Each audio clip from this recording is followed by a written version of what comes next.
F'ħsieb l-Apostlu Pawlu, in-nies tad-dinja jinqasmu f'żewġ kategoriji. Dawk li jaħsbu skont il-ġisem, dawk li jaħsbu skont l-ispirtu. Hija daqshekk bażika, vers 5 jgħidilna dawk li jimxu wara il-ġisem jaħsbu fil-ħwejjeġ tal-ġisem, ma dawk li jgħixu skont l-ispirtu fil-ħwejjeġ tal-ispirtu. Għandna n-nies mitlufa li l-fissazzjoni tagħhom hija fil-ħwejjeġ tal-art, ħwejjeġ li jispiċċaw, mentri dawk li huma mġedda mill-ispirtu talla huma salvati jaħsbu fil-ħwejjeġ tal-ispirtu. Il-ħajja u s-sliem huma r-riżultat ta' dan il-ħsieb, ta' din il-mentalità. Infatti jkompli jgħidilna li l-moħħ tal-ġisem huwa l-mewt, imma l-moħħ tal-ispirtu il-mentalità li l-Ispiritu Santu progressivament jaħdem fina, il-mod kif naħsbu, il-mod kif aħna nippjanaw, niddeterminaw l-affarijiet, da kollu, il-moħħ tal-ispirtu jirriżultaw fil-ħajja u s-sliem. U naħseb taqblu miegħi dan huwa kliem l-Apostlu fl-aħħar mill-aħħar, fejn il-ħajja u s-sliem huma l-barkiet insuperabbli li wieħed jista' jixtieq.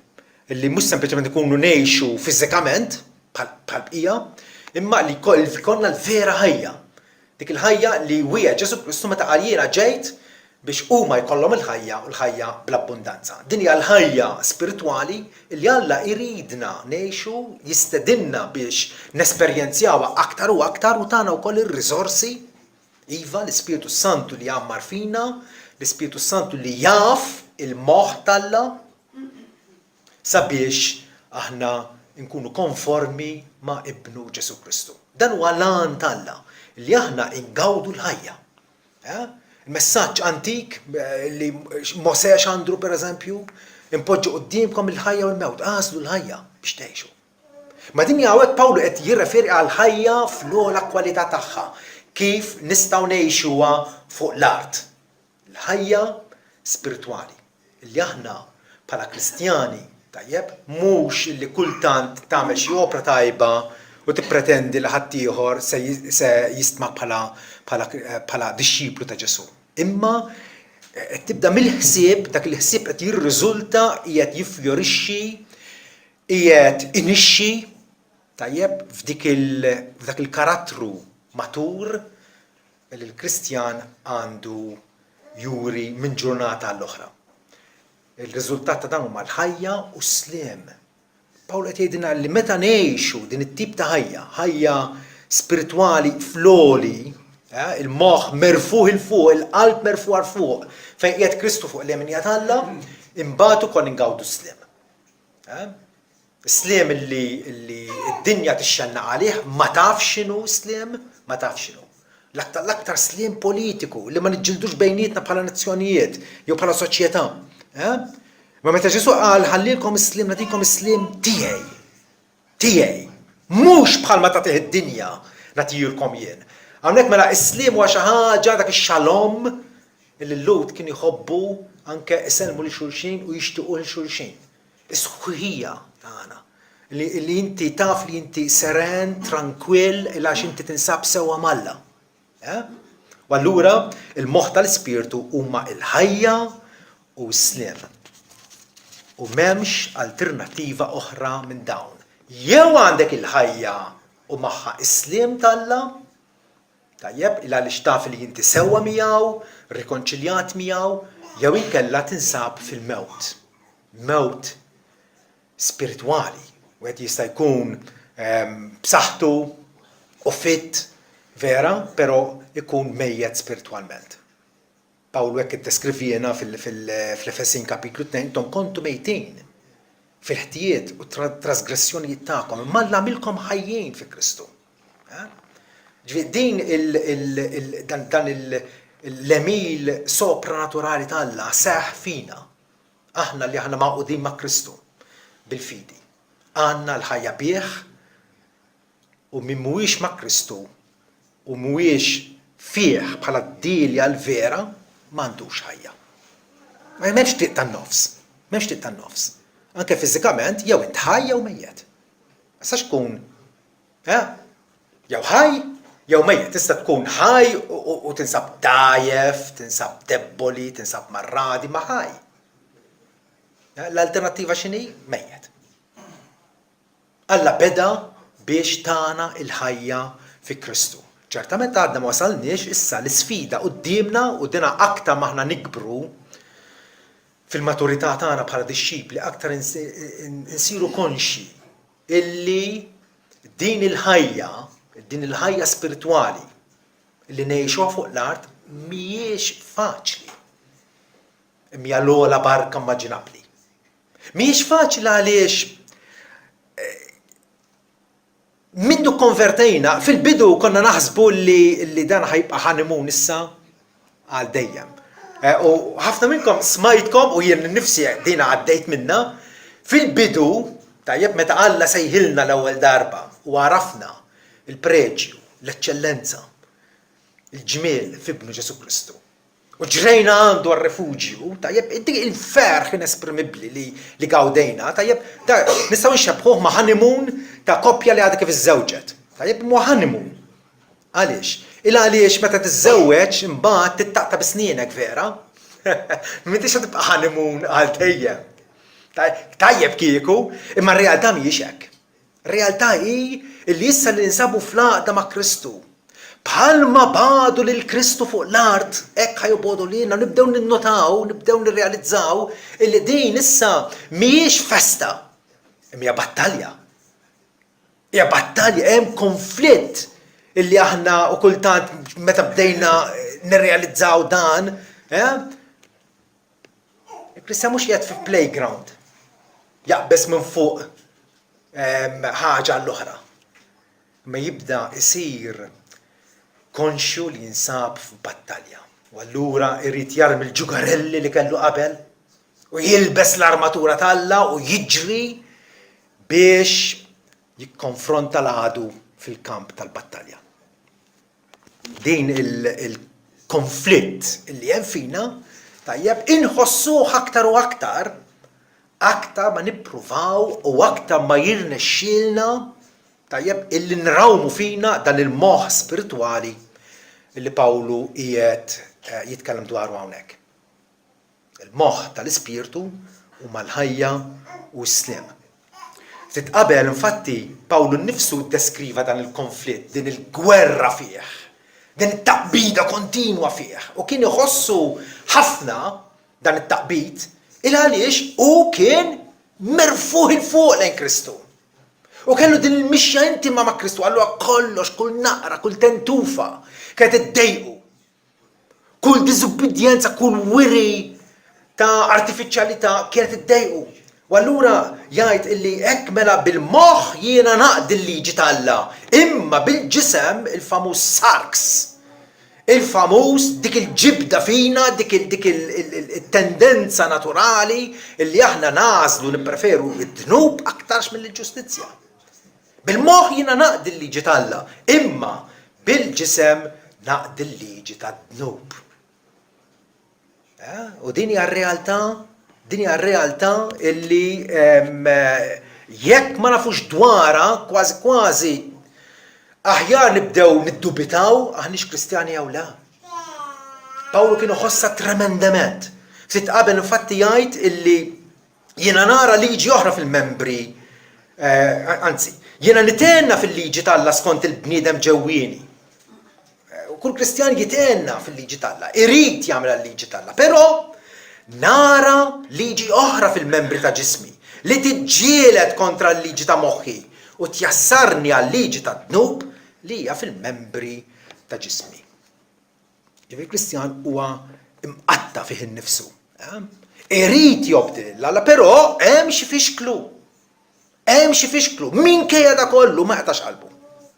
Minkejja da kollu huwa determinat illi iva jekk il-battalja tibda fil-moħħ, hemmhekk irridu illi l-moħħ tagħna inċeduh għas-supremazija u s-sovranità ta' Sidna Ġesu Kristu, natuh moħħna bħalma natuh idejna u saqajna u għajnejna u widnejna u l-membri kollha ta' ġismna sabiex moħħna jittrasformah u nibdew naħsbu bħalma jaħseb hu. Id-disċiplu ma jistax ikun ogħla mill-imgħallem tiegħu, imma meta ikun trenjat mill-imgħallem tiegħu isir bħal l-imgħallem tiegħu. U dan huwa l-kors li għandna qudiemna, tajjeb, għaliex dak li jkun għaddej minn moħħok minn ġurnata għall-oħra. Ħud il-ġimgħa li għaddiet. Tajjeb dan l-aħħar 7 ijiem li għaddew. X'tip ta' ħsibijiet għaddew minn moħħok? Ġifieri moħħna li jiġi invadut b'1000 ħsieb. Aktar minn 1000 ħsieb fil-ġurnata. X'tip ta' ħsibijiet nentertainjaw f'moħħna? Fuq li ma ħsibijiet qegħdin nibnuhom, qegħdin niżviluppawhom, qegħdin naġixxu fuqhom. Din hija l-isfida li hemm qudiemna għaliex x'jgħaddi minn moħħok minn ġurnata l-oħra isir il-marka distintiva u ewlenija ta' Wlied Alla. Meta inti taraf tevalwa x'tip ta' ħsibijiet għaddej minn moħħok. Din l-aħħar ġimgħa pereżempju. Meta nduna intix verament Kristjan jew le. Ara, il-mitlufa mhumiex hekk. Mitlufa il-moħħ tagħhom, il-ħsieb tagħhom huwa ikkakmat, huwa imwaħħal mal-ħwejjeġ tal-art. Il-ħsieb ta' dwar Alla, dwar il-ġenna, dwar l-infern, dwar il-ġudizzju, dwar il-fatt li ħammutu u rridu nagħtu kont ta' nfusna. Prattikament ma jgħaddix minn moħħhom. Jew forsi darba u hija xi ħaġa ta' ftit sekondi. Pawlu jgħid dwar il-mitlufa illi it-tmiem tagħhom huwa t-telfien li żaqhom Alla tagħhom, ġifieri ħsibhom biex ipaxxu lil nfushom, igawdu ma' nfushom, u l-glorja tagħhom fil-għajb tagħhom, ġifieri jaslu biex jiftaħru b'dak li minnu imisshom jistħu, u dan naraw fis-suġġetta tal-lum mhux vera. Jiftaħru b'dak li suppost jistħu minnu. U jikkonkludu biex jgħid li moħħhom huwa fil-ħwejjeġ tal-art. Moħħhom fil-ħwejjeġ tal-art. Il-bniedem mitluf moħħu huwa fil-ħwejjeġ mhux kapaċi bħal lajkla illi jola l fuq lejn Alla. Il-Kristjan huwa differenti għax ikompli maċ-ċittadinanza tagħna aħna l-Kristjani hija fis-smawiet. Minn hemm ukoll qed nistennew Salvatur il-Sid Ġesu Kristu. Kristjan diġà għandu l-qalb u l-moħħ u l-ħsieb tiegħu merfuqejn il fuq għaliex suppost qed jgħix minn ġurnata l-oħra bit-tama tar-ritorn glorjuż ta' Sidna Ġesu Kristu. U ta' kull jum nitolbu tiġi saltnatek. Maħniex kuntenti, maħniex sodisfatti li ngħixu din it-tip ta' ħajja meta qatt hemm dnub u allura dnub li jiddiżonora lil Alla missierna li tant ħabna. Il-fatt illi mill-moħħ jibda kollox, x'qegħdin naħsbu. Dak li qed taħseb issarfu trid jew ma tridx f'azzjonijiet tajbin jew ħsiena. Skont il-kwalità ta' ħsibijiet li għaddejjin minn moħħok. Ġifieri hawnhekk kultant ġieli smajt imma min se jikkontrolla ħsibijiet tiegħu?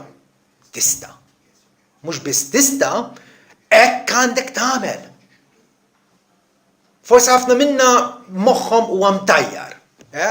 Maħniex dixxiplinati, maħniex kapaċi li nidħlu fil-korsa b'determinazzjoni sabiex moħħna impoġġuh suġġett għal Kristu. F'ubbidjenza għal Kristu.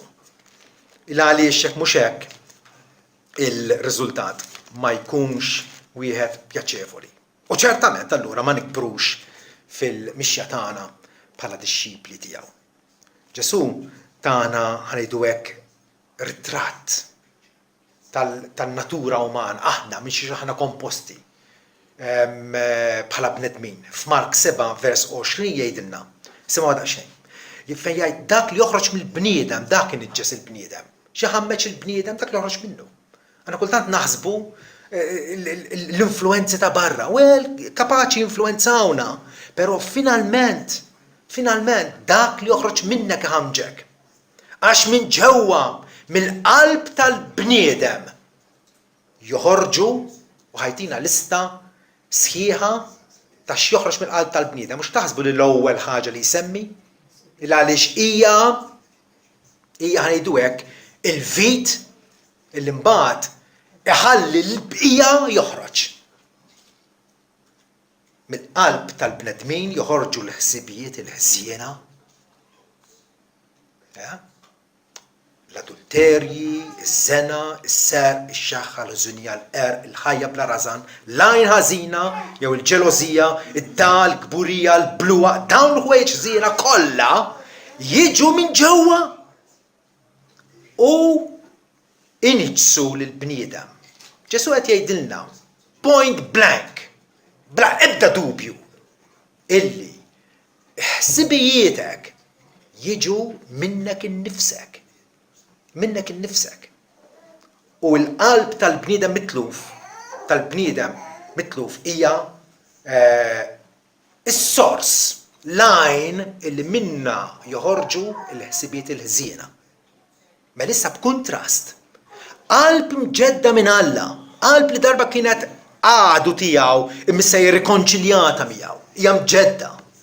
Il-qalb tal-Kristjan. Suppost joħroġ minna l-ewwel qabel kollox, għajdu li jintom il-ħsibiet it-tajba. Ħsibiet tajba. Imma hekk din hija l-esperjenza tagħna kontinwament? Le. Hemm dak il-konflitt.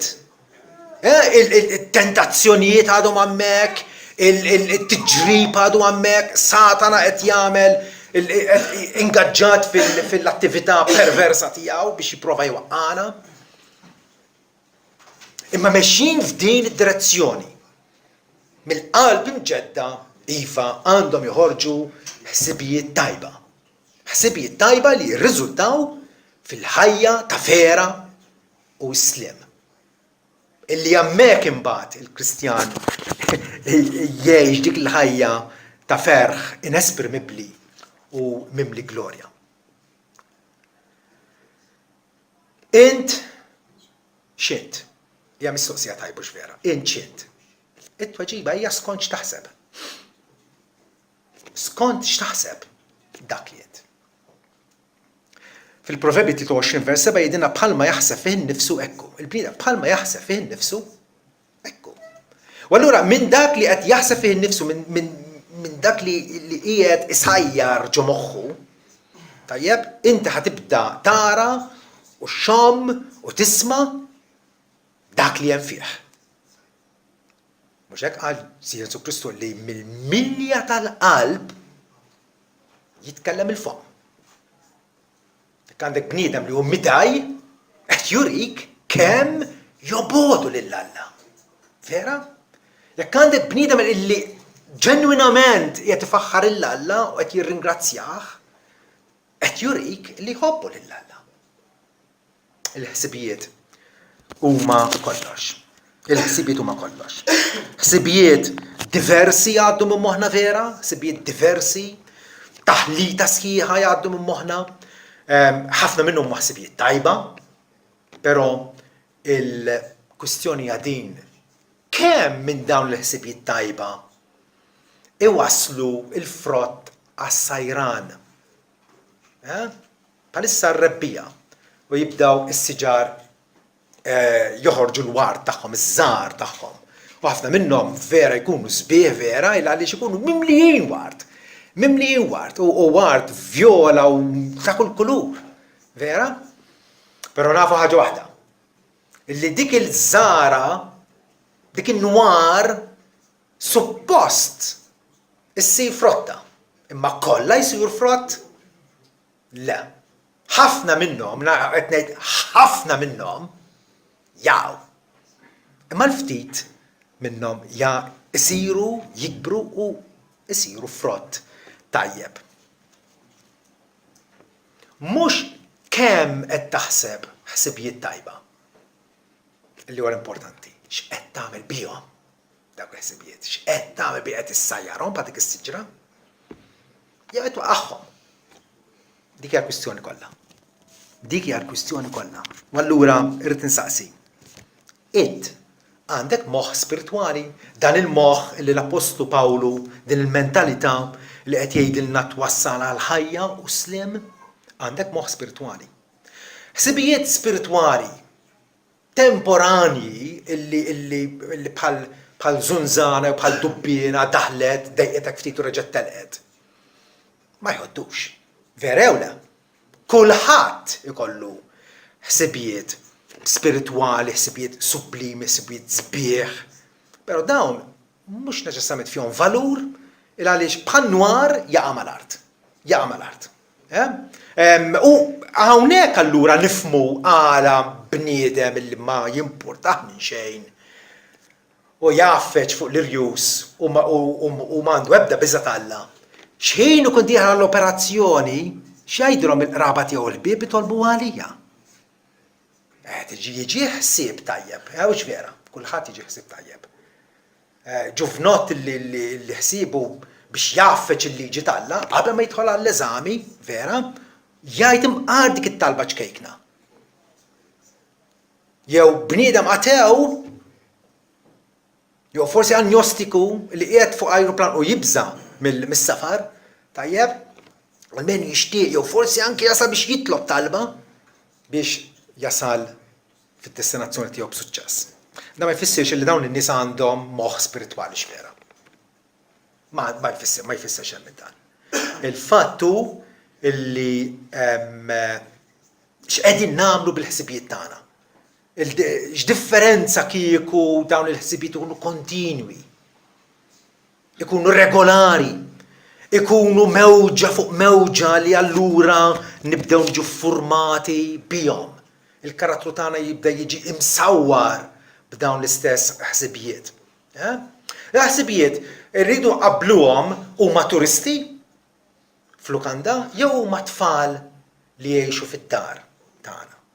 Turisti f'lukanda jinbidlu ħin kollu vera u naħseb jiena receptionist ma jimmissja l-ħadd minnhom.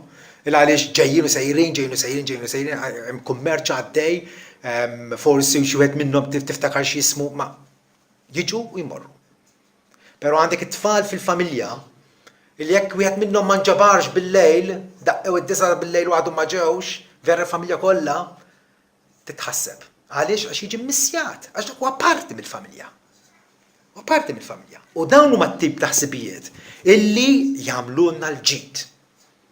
U dawn huma t-tip ta' ħsibijiet illi rridu nrawmu, rridu nsaqquhom. Kif? Billi regolarment nieħdu ħsiebhom. Kif narġa' ngħid isimgħu il-tweġiba mill-Iskrittura. Salm 119 vers 97. Jgħidilna, kemm inħobba l-liġi tiegħek. Naħseb fiha kwarta kuljum, meta nagħmel il-quiet time, naħseb fiha il-jum kollu. Jgħidilna, wow, kif jista' jkun? Kif jista' jkun meta inti qiegħed tgħallem it-tfal jew inti qed issajjar jew inti qiegħed issewwi karozza jew involut fix-xogħol tiegħek li taħseb fil-liġi Alla. Dak huwa l-ideal tagħna. Dak huwa l-ideal tagħna, kemm inħobba l-liġi tiegħek. Huwa sentiment sabiħ, huwa ħsieb tajjeb illi iva nkunu attirati lill-Iskrittura. Naħseb fiha l-jum kollu. Dal-aħħar tkellimna fuq il-meditazzjoni vera, nerġgħu lura back to square one. Kemm huwa importanti. Illi superfiċjalità ma nix irriduha. Ma tiswa lil ħadd. Ikompli għajt vers 99, għandi den aktar mill-għallima kollha tiegħi, għax ix-xhiediet tiegħek huma il-ħsieb tiegħi. Wieħed li jrid jikber fil-fidi, jrid jikber fil-mħabba tiegħu li Alla u l-proxmu tiegħu. Ix-xhiediet ta' Alla, il-preċetti tiegħu, il-kmandamenti tiegħu jridu jkunu l-ħsieb tiegħu lejl u nar. Jerġa' aktar quddiem jgħid għajnejja miftuħa tul is-sariet tal-lejl għax naħseb fuq il-kelma tiegħek. Ara, esperiment xkejken. Meta ġili tqum f'nofs tal-lejl? Tajjeb, għal kwalunkwa raġuni. X'inhu l-ewwel ħsieb li jġik f'moħħok? Skont dan il-kittieb qed jgħidilna illi inqum qabel ma jisbaħ u ngħajat għall-għajnuna għax jien nittama fil-kliemek għajna miftuħa tul is-sariet tal-lejl, jiġifieri baqa' ma raqax il għaliex jiena naħseb fuq il-kelma tiegħek. Tgħidulma inħobb nisma' priedka. Toġob nisma' priedka jew hawnhekk jew rekordjata jew minn riżorsi oħrajn. Però mhux bil-fors inti spiritwali x'tisma' priedka ta'. Mhux bil-fors moħħok huwa spiritwali. Ġesu fil-parabola tiegħu jgħidilna l-żerrija illi l-bidwi żera. Tajjeb ħafna minnha waqgħet fuq art illi ma raddiċ frott. Għaliex l-art kienet bix-xewk, jew kienet bil-blat, jew kienet qrib il-modija ħafna u allura ntrifset u ma ħadiċ. Ħafna nies jisimgħu l-kelma. Ħafna nies. U tkun vera traċedja jekk hawnhekk fostna hawn nies li qegħdin jisimgħu l-kelma tal-Alla u mhumiex jaġixxu fuqha. X'tiswilek? Xejn affattu. Xejn affattu bħal dik il-nwara tidher sabiħa fuq is-siġra ħataqa' riżultat ta' xejn.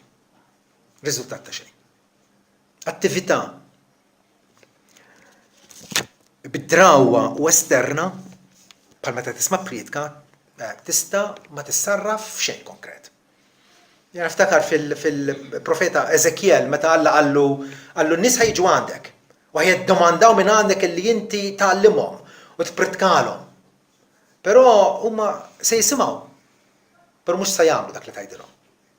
U inti tkun għalihom bħal dak l-għannej li għandu leħen sabiħ u attraenti, jisimgħuk, però ma jagħmlux dak li tgħidilhom.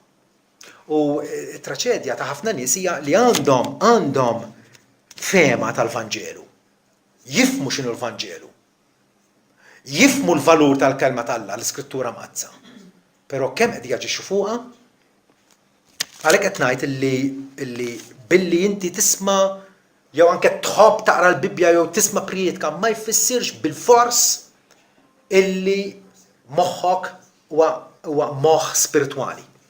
Frattant irrid ngħid il-lifa għal dawk li għandhom moħħ spiritwali u jxenqu għal Alla u jridu li r-relazzjoni tagħhom Alla titjieb tavvanza l quddiem, priedka kapaċi tgħinhom ħafna. Mhux ftit, ħafna. U għalhekk Alla fl-erf tiegħu irid illi fil-kongregazzjonijiet ta' niesu il-kelma tal-Alla tirrenja supremament. Illi tkun l-attività maġġuri meta niltaqgħu flimkien. Tixxandar kelmtu għaliex Alla qed jindirizza l-kuxjenza tagħkom. U intom responsabbli illi tieħdu dak il-ħsibijiet imxandra lilkom mill-kelma tal-Alla u saqquhom. Tieħdu ħsiebhom. Tiżviluppawhom. Bħalma jagħmel il-bidwi fil-ġnien tiegħu. Ħajtek hi tiegħek. Hija tiegħek mogħtija lil Kristu. U Kristu huwa dak li qed iżommok responsabbli x'qed tagħmel b'moħħok, bil-kuxjenza tiegħek, b'kull m'għandek. Iva, bniedem b'moħħ spiritwali priedka tgħinu għaliex il-fidi tiegħu tkun b'dik il-priedka stimulata, tkun imqanqla, il-ħtieġa spiritwali tiegħu tkun sodisfatta għax jaf illi iva ruħu tgħix b'kull kelma li toħroġ minn fuq Alla u l-fehma tiegħu tikber. Il-fehma tiegħu tikber. Flok ma jgħid Ġesu jħobbni jien naf ċert fl-Iskrittura naqra dan jikkwotalek xi vers sempliċi, ikun kapaċi iva ifhemek aktar dwar Ġesu. U jurik il-preġu li huwa jara fih. Kollha kemm aħna nemmnu f'Ġesu. Però Kolla nistgħu ngħidu li bħal Pawlu fil-Filippin 3 fejn jgħid li jiena rrid naraf lilu. Rrid narfu aktar u aktar u aktar. U Pawlu anke jitlob għall-Efesin talba li rridu nagħmluha għal xulxejn. Li narfu l-għoli u l-font, il-wisa u t-tul tal-imħabba tal-Alla li tisboq kull den. Ma nistawx niskandaljaw, ma nistawx nkejlu l-infinità tal-imħabba tal-Alla lejna. U jekk taħseb li qed naġġibha, hija t-telfa tiegħek.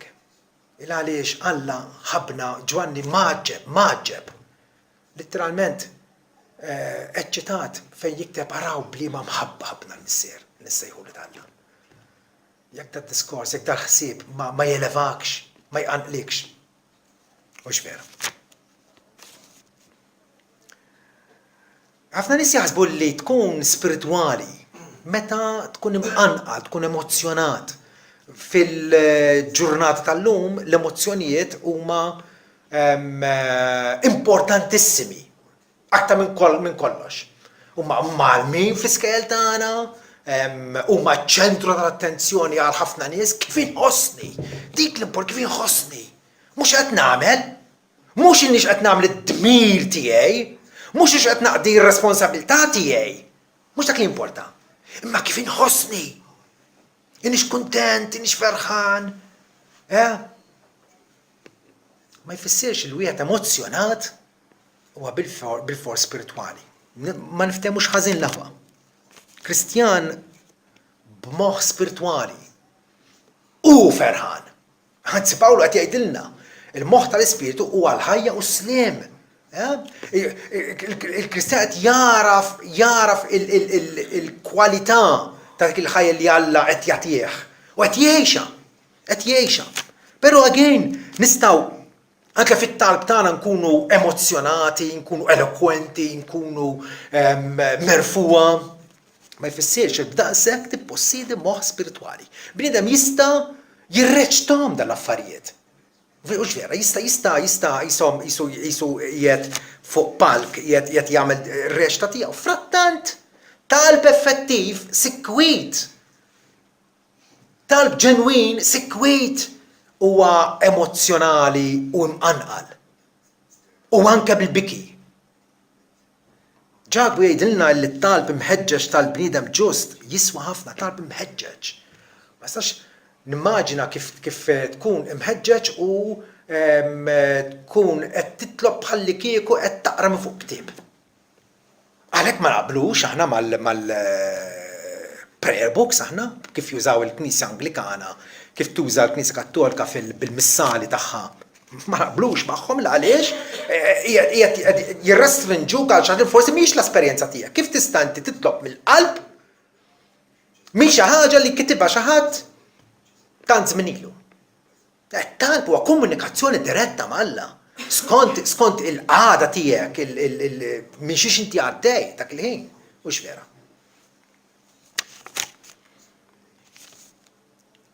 Talb huwa ċertament indikazzjoni qawwija ta' moħħ spiritwali. Il-mentalità tiegħi hija spiritwali skont kemm titlob u kif titlob.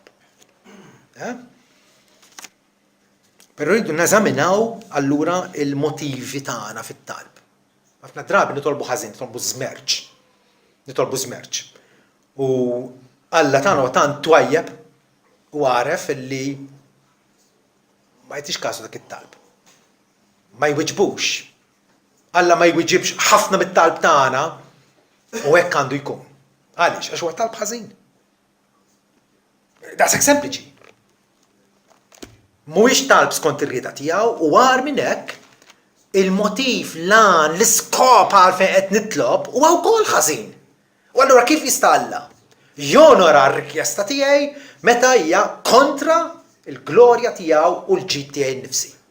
Ġagbu jagħmilna konxji ta' dil-ħaġa meta jgħidilna mnej jiġu l-gwerer u l-ġlied fostkom, ma jiġux dawn il-ġibdiet ħżiena tagħkom li jitqabdu fil-membri tagħkom, tixtiequ u m'għandkomx toqtlu, tejru, u ma tistgħux taqilgħu, tiġġieldu, tissiltu iżda m'għandkomx Għax ma titolbux. Titolbu ma taqalawx għax titolbu ħażin. Biex tonfqu għal pjaċiri tagħkom. Ġabu qed jippinpointja. Waħda mir-raġunijiet għal t-talb tagħna Alla sempliċement jingassaħ. Mhux tajjeb da. Ma jgħaddix. Għaliex? Illa għaliex nitolbuh biex nonfqu għal pjaċiri tagħna. Huwa talb egoistiku. Huwa talb illi qed naħseb jien għalija nnifsi ma għażuma fuq weġ spiritwali. Jekk naqraw it-talb tal-Apostlu Pawlu f'ħafna mill-littri tiegħu u jgħidilna fit-tul għal xiex qed jitlob għal Kolossin, għall Efesin, għal Filippin. Għandna kulleġġ sħiħ, skola kbira ta' kif għandna nitolbu. Talb għall-avvant spiritwali biex narfu aktar l-Alla biex nissapportu fit-tbatija, biex nkunu grati, dak huwa tip ta' talb. Fit-talb irridu wkoll naraw jekk Alla huwiex l-għaxqa tagħna jew sempliċement huwiex qegħdin ninvolvuruna f'dan l-eżerċizzju li jiena nisimgħu illi jaqblilna nitolbu kuljum. U allura meta qed titlob biex serraħt il-kuxjenza tiegħek issa. Fit-talb tagħna jekk ta' bilħaq għandna moħħ spiritwali. Alla huwa l-għaxqa tagħna bħal fil-bqija tal-ġurnata. Bħal fil-bqija tal-ġurnata. Salm 36 vers 7. Jgħidilna hekk ara. Kemm hija għażiża t-tjieba tiegħek Alla? Għalhekk kullit il-bnedmin iqiegħdu t-tama tagħhom taħt id-dell ta' ġwenħajk. Bil-ġid ta' darek jixbaw u int tisqihom mix-xmara tal-għena tiegħek għax fik hemm lajn tal-ħajja fid-dawl tiegħek. Naraw id-dawl. Xi ħsibijiet għolja, vera dan il-David f'dal-każ David illi l-bnieda ma' qalb Alla. Qed jgħidlu li inti tisqihom mix-xmara tal-għena tiegħek. Bnieda b'moħħ spiritwali jaf u jafa mill-esperjenza tiegħu illi fil-preżenza ta' Alla. Meta huwa miexi f'xirka f'komunjoni ħelwa miegħu regolari, hemm tinsab il-feliċità, hemm tinsab l-għena. Ix-xitana qarraq bina meta jikkonvinċina illi fl-affarijiet tad-dinja hemm is-sodisfazzjon. Meta huma ħwejġ ivvalenati fil-preżenza tiegħek. Int tisqihom mill-xmara tal-għena tiegħek.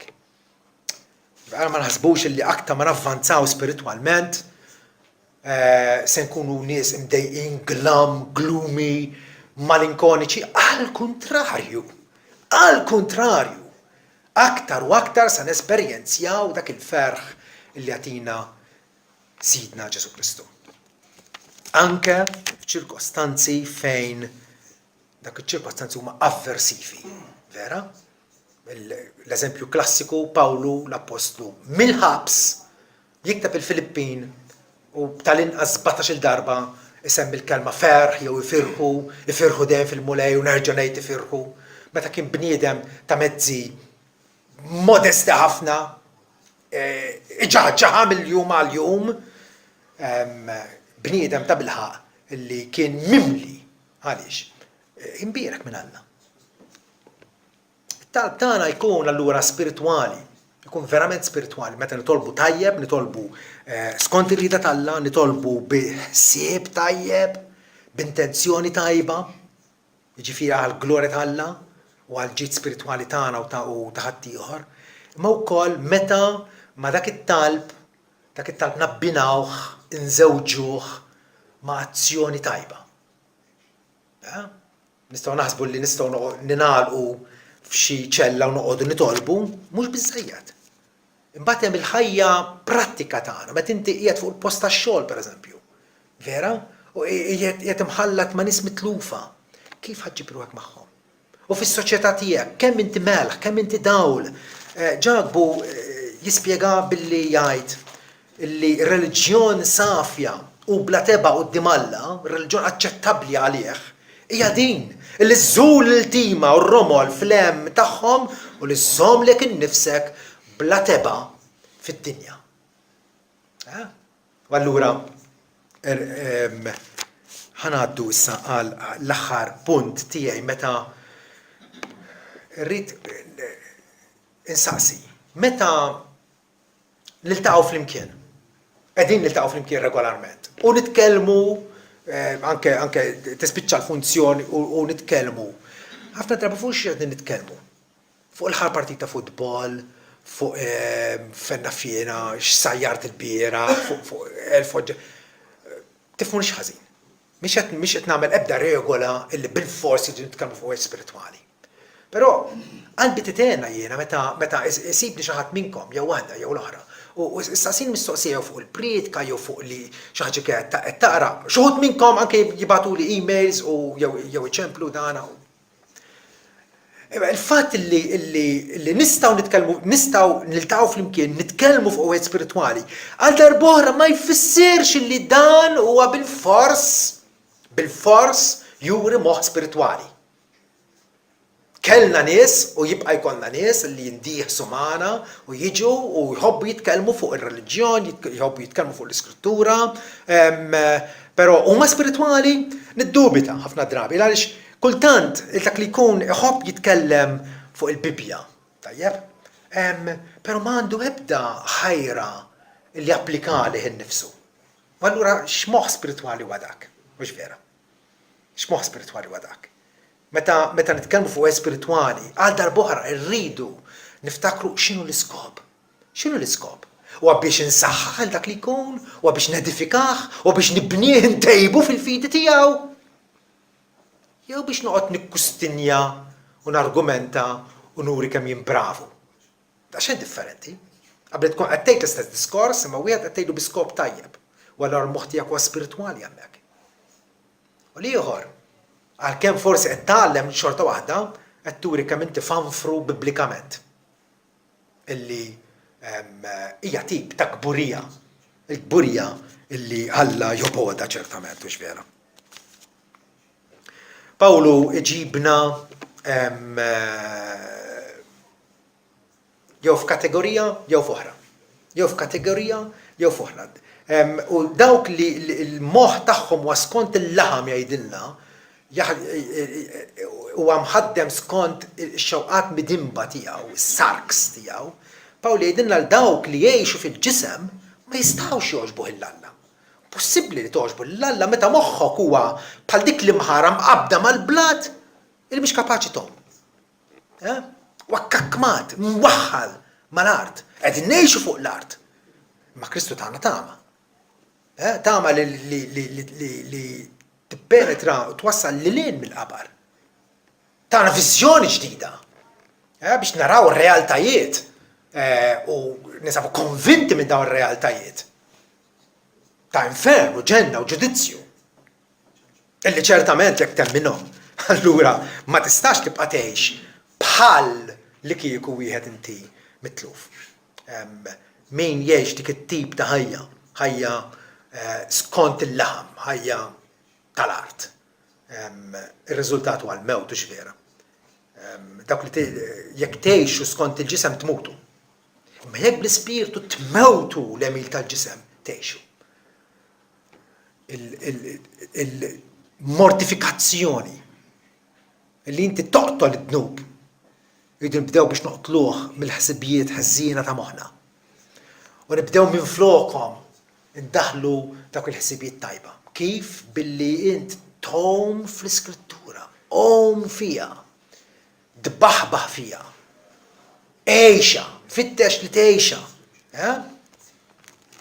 Alla għamel evalwazzjoni tal-umanità in-nies kollha tad-dinja fl-antik. U qal hekk, Alla ra li l-ħażen tal-bniedem kien kbir fuq l-art. U li kull xewqa tal-ħsibijiet ta' qalbu kienet dejjem ħażen biss. Din hija l-evalwazzjoni ta' Alla tan-nies li jgħixu qabel id-dilluvju, li kellu jeqridhom bid-dilluvju, tant kienu ħżiena, L-aħħar ngħidilkom il-ħażin tal-umanità illum mhuwiex inqas minn ta' dakinhar. Huwa biss is-saportu tal-Alla, is-sabar, il-paċenzja tal-Alla illi jżomm din id-dinja mingħajr ma jiġi għarraqa. U l-fatt li huwa wieħed li ma reġax narraqa din id-dinja għaliex il-bniedem hu ħażin. Issa mela allura it-triq qudiemna aħna li aħna salvati, meħudin, iddaħħalna fl-arka. Ma ddenix mill-ġudizzju bħal bqija u ddaħħalna fl-arka għaliex il-kastik tagħna ħadu ħaddieħor. Ħadu Sidna Ġesu Kristu. L-arka tas-salvazzjoni tagħna. U allura issa il-programm qudiemna huwa li Alla jrid jara illi t-tajjeb tagħna ikun kbir fuq l-art u li kull xewqa tal-ħsibijiet ta' qalbna tkun dejjem tajjeb biss. Minn bniedem korrott u maħmuġ u mħassar Alla qed jagħmel minna kapulavuri tal-grazzja tiegħu. Għadna ma wasalniex. Ħadd ma qalu wasalna. Għadna ma wasalniex. Però fil-korsa tal-bqija ta' ħajjitna għamel l-almu tiegħek. Għamel kull sforz biex moħħok jekk kont għażin qabel issa tibda tibdlu. Ħanerġgħu nitkellmu fuq jekk tibżawx. Imma bżonn li nkunu konxi ta' x'qed jiġri. X'qed jiġri hawn, x'qed indaħlu. X'qegħdin nagħtu permess li jidħol. Għax dak li aħna insajru ġo moħħna jirriżulta fil-ħajja prattika tagħna minn ġurnata l-oħra. Jew għat-tifħir tal-Alla inkella għall-għajb ta' ismu. Amen. Amazing grace, how sweet the sound that saved a wretch like me. I once was lost, but now I'm found. Was blind, but now